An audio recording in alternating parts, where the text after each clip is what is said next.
Well, shit. What's up, guys? Marlon back at it again here with another review making its way. Saints Row, the reboot. I know a lot of you guys are very excited to get your hands on this game, and I'm going to be very honest and upfront in my review. Shouts to Deep Silver for providing the review copy for this game. So, like every other Saints Row game that was ever released, my biggest favorites are literally Saints Row 2 and the original Saints Row. So yeah, typically everything is sort of the same here with just some added really cool things here and there. Now let's first start off with the actual story for this game. And literally, like typical Saints Row game, the job is very simple. Go in, form your gang, and take out the rest of the gang so you can rule the empire that you are setting out to accomplish. Now, there are 3 individuals here that are tied into your main gang.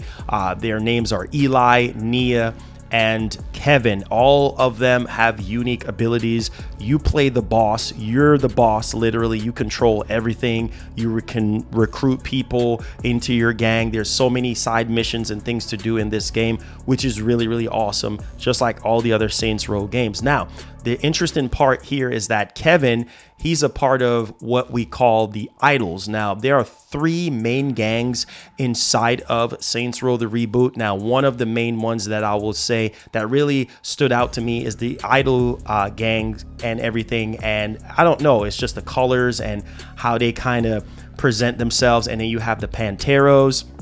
And last but not least, you have the Marshals. And so literally you start off working for the Marshals and then you get fired. And then from there, you start doing little small jobs here and there and just kind of work your way into forming your own gang, which is called the Saints. Now, Eli is more of a business savvy type of person. He's well educated. He's always going to tell you, hey, listen, like I think we should do this, this, and this, and this. And here is why. And Nia is sort of like the getaway driver, sort of like the transporter, if you may. And so each character within your gang have their own unique abilities. Now, that's pretty much really what I want to say about the story. I don't want to spoil too much for you. I've spent over 16 hours playing this game, and let me tell you, it is not perfect, which we're going to be going into the gameplay portion of the review right now. Now, starting off with the gameplay, let me just tell you right off the bat, please play this game at 1440p 60 FPS. That is the way to play, not 4K. If you really want that buttery smooth FPS, please play at 1440p 60.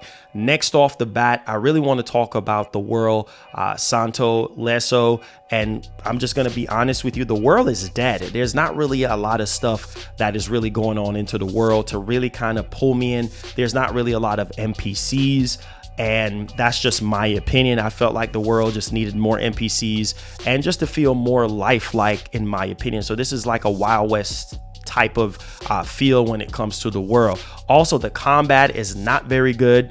I think the combat definitely needs work. I mean, there's a lot of glitches. Now, there's glitches to the point where it almost feels like it's unplayable, but I still was able to go through the game and enjoy myself and everything. But the combat, I think, needs a little bit of work, especially when it comes to the AI as well. Like, the AI is very repetitive.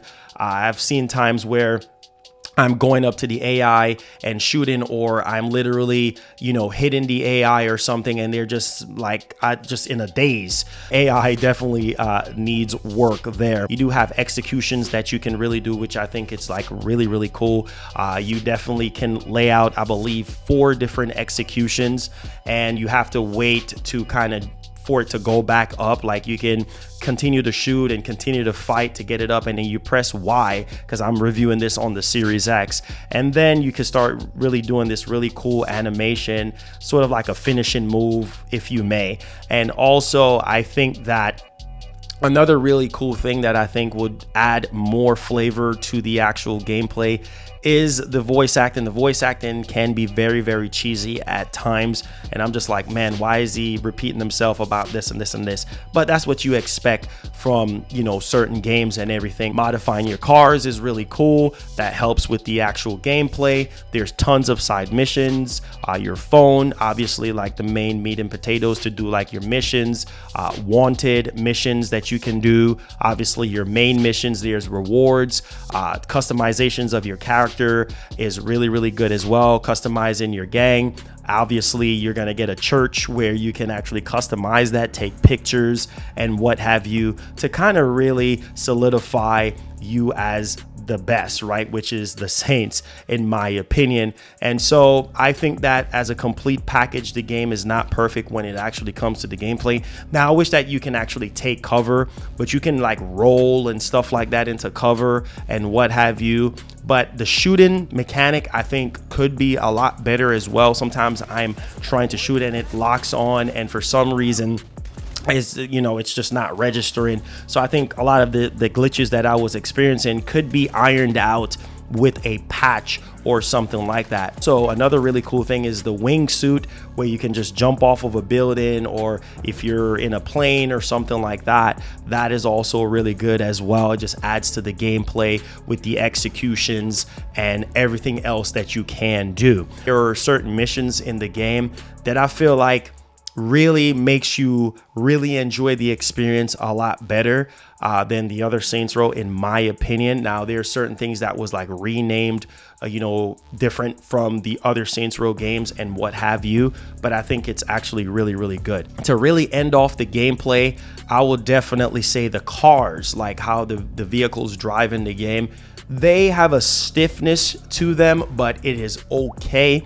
The sound as far as the cars, which I'm going to talk about in the latter part of this, is different, but the planes and obviously helicopters and stuff like that is controllable and stuff. But hey, nevertheless, I really wanted to tie that into the gameplay segment. Now, the graphics is okay.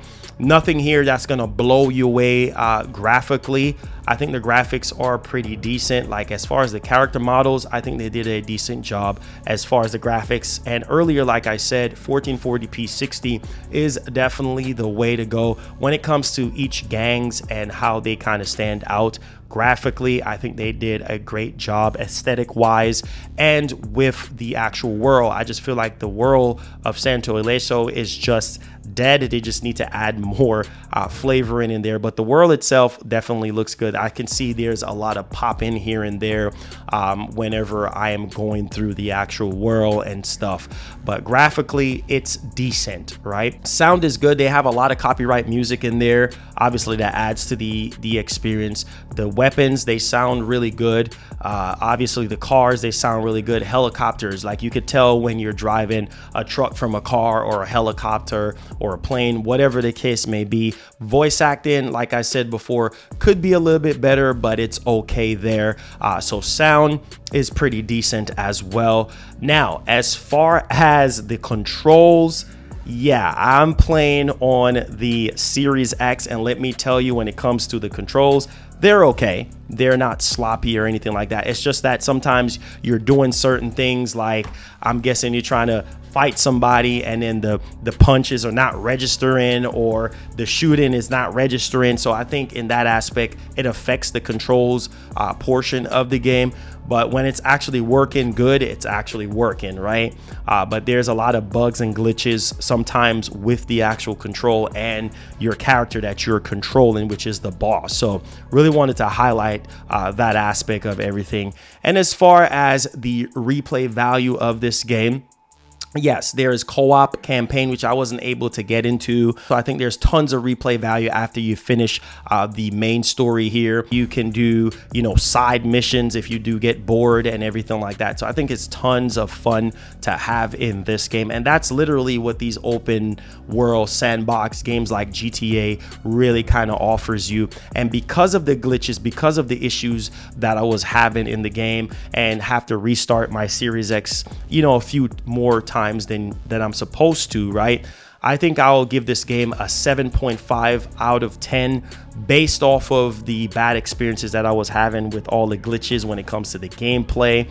I feel like the combat could be a lot better. I also feel like the shooting mechanic could use work. The voice acting is okay. Each character kind of stand out in a way, but sometimes I feel like they just get repetitive. The AI itself, I think, needs a lot of work. I think the AI is just very repetitive in the things that they do. And yeah, the world is completely dead. I feel like they could have added more NPCs, have people going in and out of buildings more, and just add more flavor into the actual experience. So 7.5 out of 10 is where I'm sitting at with Saints Row the reboot. And this is definitely a buy because I do believe that the glitches could be ironed out for you guys and everything should be good from there. So 7.5 as is for me for the Xbox Series X. Thank you guys so much for watching my review for Saints Row the reboot, and thank Deep Silver. Thank you guys so much.